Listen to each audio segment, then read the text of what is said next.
Debate. The honourable member for Scarborough Southwest.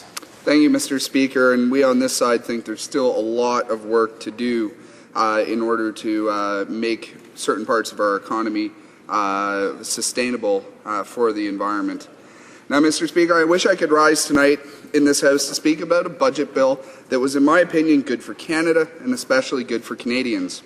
Sadly, I cannot. Instead, I rise to talk about the work of a Conservative government that hid its agenda from Canadians in the last federal election, that is about to pass legislation that will in fact be harmful to Canadians and to our great country, both at home and abroad. And about a government that is, again, in contempt of Parliament, and as such is demonstrating contempt for Canadians and their families. Over the past few weeks, parliamentarians have been invited to look into this 420-plus page brick of a so-called budget bill. But, Mr. Speaker, this is not a budget bill. It is really a bill designed to implement many provisions of the Conservatives' hidden agenda, an agenda largely kept secret from the Canadian people during that last election. This bill is about sneaking in major changes to legislation that governs the fabric of Canadian society. In reality, it's a Trojan horse waiting to get past the walls before unleashing havoc. Once passed, this bill will set changes which Canadians at this time can only guess about. Bill C-38 has all sorts of provisions that will have an impact on everything from old age security, food inspection and healthcare transfers, right on through to immigration. Of course, one-third of this Trojan horse bill includes significant changes to environmental protection regulations. In regards to the environment, this bill dismantles the measures that were put in place to protect our environment and tackle climate change. Changes that, rather than bring us stronger protections, tries to turn back the clock and cancels international accountability measures on climate change. This bill also repeals the current Environmental Assessment Act and, as a result, allows the Conservatives to considerably weaken the assessment system, and we are likely going to see federal environmental assessments plummet from roughly 6,000 a year to only a few dozen. I would state quite categorically that the overhaul of the Environmental Assessment Act does not belong in a budget bill. Under the guise of cutting red tape, they're repealing the Environmental Assessment Act that Canadians have known for generations and replacing it with a polluter-friendly Environmental Assessment Act circa 2012. The official opposition contends that this legislative change did not belong in the Finance Committee. The Environment Committee is where the debate and study belongs, and that it also be given the appropriate time to study the changes. This, Mr. Speaker, is political expediency at its worst. Bill C-38 also sets out time limits for the completion of reviews, and the minister, not anyone else, but the minister, will have the power to shut down a review panel if he thinks it will not finish on time. Of course, Mr. Speaker, we all know that there is not a one-size-fits-all kind of box. Different environmental assessments require different periods of time, and some, because of unforeseen circumstances, might need to be lengthened. And this government and the way that they've approached this is going to be slapping a time limit on it, and if it doesn't meet that, then too bad. The minister himself or herself would have the power to change things and to cancel it. Now, of course, doing a proper assessment is key to ensuring the benefit and protection of Canadians. That type of decision needs due diligence, supplied by comprehensive reviews by experts, not by a minister, and also not through 5-minute rounds of questions in the Finance Committee. But, Mr. Speaker, this is just one example of the profound changes that this bill makes. Many of the changes in this brick of a budget bill have nothing to do with budget implementation. It's over 400 pages long and amends 60 different pieces of legislation, rescinding half a dozen and adding 3 more.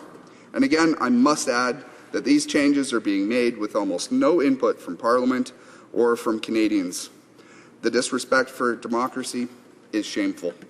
The short title of this bill, Jobs, Growth and Long-Term Prosperity, does not in any way reflect its content. It reminds me of the kind of doublespeak that was prevalent during the times of the Mike Harris government in Ontario, with bills like the Poison Pill Tenant Protections Act, which stripped tenants of protections like rent control. Though really, I can't say I'm completely surprised. That government was fond of omnibus bills, and the Finance Minister, Foreign Affairs Minister, and Treasury Board Chair in this government were all also part of those dark days. I think the Speaker of the day said it best when he called it an ominous bill, Mr. Speaker, and that's what we have here. Much of this ominous Trojan horse bill has nothing to do with the budget. This budget is about austerity for austerity's sake and the Conservatives' hidden agenda. The Parliamentary Budget Officer has confirmed that the public sector job cuts will be in the order of almost 27,000 over the next 3 years. In addition, about 6,000 contract positions are also being cut. The government has refused to detail where many of these cuts will be made, but many of the services and programs that Canadians rely upon will be diminished or eliminated. In fact, the refusal of this government to provide information about the actual number of public sector jobs they're about to axe, information they have but will not share with Parliament, is the very basis for our charge of contempt of Parliament currently being discussed or considered by the Speaker. And make no mistake, this Conservative government has no respect for Parliament. We have seen that very clearly over the past year. Now that they have their majority, based on the support of 39% of the population, they believe that that gives them carte blanche to do whatever they want without oversight and without answering to Parliament or to the Canadian people. I think the polls very clearly illustrate, Mr. Speaker, that Canadians are indeed watching, and more of them aren't liking what they see. I know that people in my riding are watching, and I've been hearing from my constituents loud and clear. From a Miss Cleveland in Scarborough, I'm angered but not surprised with the PC budget. When they stopped using progressive in their name, they should have changed it to the regressive Conservatives. Stephen Harper promised jobs growth but delivered reckless cuts. There's nothing on jobs, nothing on inequality, and nothing to strengthen our frontline health services. She continued, also the fact that he's using billions of dollars for military jets and warships, but slashes funding for environmental issues which affect Canadians in every way. We're supposed to be a peacekeeping nation, but he's slowly pushing us to becoming a fighting nation like the States. Of course, the big question surrounding Mr. Harper, my apologies. I just remind the honourable member, I think he recognizes that. The same falls true if the name of another honourable member appears in a quotation, for example, and the same rule applies. So. The honourable member for Scarborough Southwest. Reading quotes, it is quite difficult to make that change on the fly, and I apologize. The Prime Minister and his majority status that allowed him to put on this ridiculous budget, is it a false majority?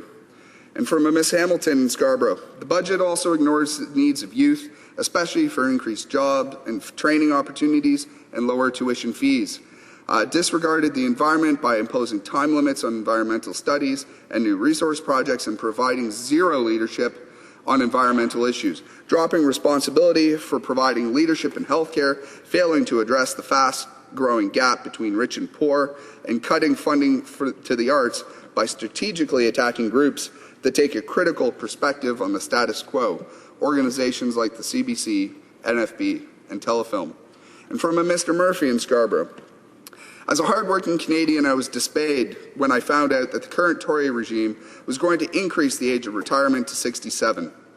I work beside a man, and while I do not begrudge him anything because he is hard-working, I do have a problem with him being able to retire at 65, while I have to wait the extra 2 years.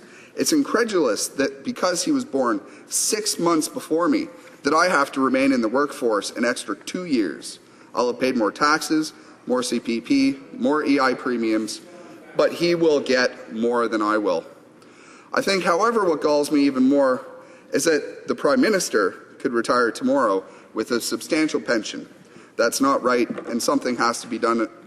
It is no wonder why people are ambivalent about the democratic process.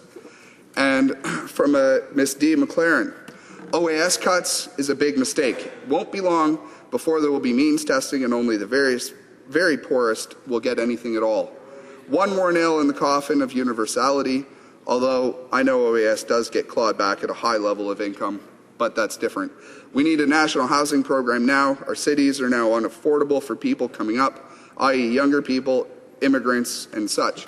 And Mr. Speaker, I'd like to point out also that recently new statistics were released that show that nearly 1/4 of all people who live in Toronto are living in poverty, and it's shameful, and this government and their neglect is going to make the situation worse. Thank you, Mr. Speaker. Questions and comments? The Honourable Parliamentary Secretary to the Minister of National Defence. Thank you, Mr. Speaker. As all honourable members know, we are sent here not to read our correspondence before this House, but to actually develop policies for the Government of Canada, for the people of Canada. And we are expected to present those policies as much on this side as on the other side. So my question for the honourable member is the following. Does he have a policy for, and does his party have a policy for Canada's economy, a budgetary policy? Or can we look forward over the coming years just to a series of recited tweets and emails, a jumble of views that doesn't even approach a responsible approach to government? And secondly, Mr. Speaker, does the honourable member opposite understand that his party's real policy on this budget is one of delay, and that in spite of the longest budget debate in 70 years, twice as long in committee as under the previous Liberal government, if they had their way, we would not be passing this bill until the fall, which would actually affect market confidence, which would actually be unprecedented in Canada's recent history. Does he understand those things, Mr. Speaker? Well, member for Scarborough Southwest. What I understand, Mr. Speaker, is that if this government had done the responsible thing and put the legislation where it belongs, where it can be studied in all the appropriate committees, where changes to the Investment Canada Act would go to the Industry Committee and not to the Minister, where the environmental changes would go to the Environment Committee and not the Finance Committee, where changes to health care would go to the Healthcare Committee, where they belong. If this government had done the responsible thing, then we wouldn't be delaying the budget, because this is an abomination and it deserves to be opposed. Questions and comments? The Honourable Member Order. The Honourable Member for Ottawa South. Thanks, Mr. Speaker. I'd just like to pick up on the comments made by the Parliamentary Secretary for Defence. I'd like to remind the Parliamentary Secretary and put a question to my colleague at the same time. The more I hear the Minister of Finance and the Prime Minister speak, the more I'm reminded of my great-grandparents who used to work for a very well-established old lumber baron from the Ottawa Valley. And it sounds like this government is pursuing a 19th century strategy of hewing wood and drawing water. What this country needs, what this budget should be reflecting, Mr. Speaker, and I'd like to put this to my colleague, is we don't have an innovation strategy. Our venture capital money is fleeing the country. There's an energy efficiency race on around the world. We haven't even got sneakers on yet. And finally, Professor Porter from Harvard tells us that this better environmental performance is absolutely consistent with enhanced competitiveness. The changes that are being brought in this budget will actually erode those standards and erode our competitiveness. Perhaps my colleague will comment on that. Member for Scarborough Southwest. I would absolutely love to, and the analogy of going back to a 19th century economy is apt. In 1999, Canada exported, among all of its exports, 60% were of finished products.